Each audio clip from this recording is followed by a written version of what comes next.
Release the Thanos cut, you cowards! No, I'm just kidding, but let's talk about what the Avengers 3/4 could have actually been.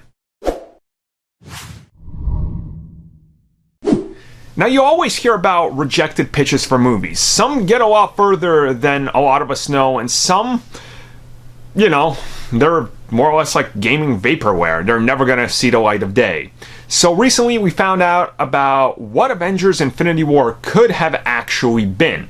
The directors of the film, Joe and Anthony Russo, were wanting to talk about the elements that were removed from the movie, and specifically how one cut of the movie that they were looking at when they were working on the early draft was actually told from Thanos' point of view even more. Now, of course, the movie already follows Thanos as he's on his journey, but this would have been far different. Essentially, they had a 250-page script. So for those of you keeping up, that's well over 2.5 hours there, because one page equals 1 minute in Hollywood.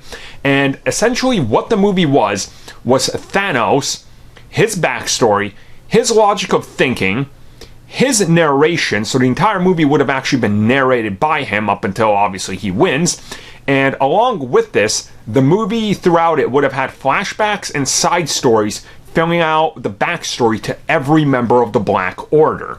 So at one point, they were actually looking at giving us a full-on Thanos movie. And honestly, I think that's kind of incredible. I think that would have been unique, and that certainly would have been something special, and I wish we could see.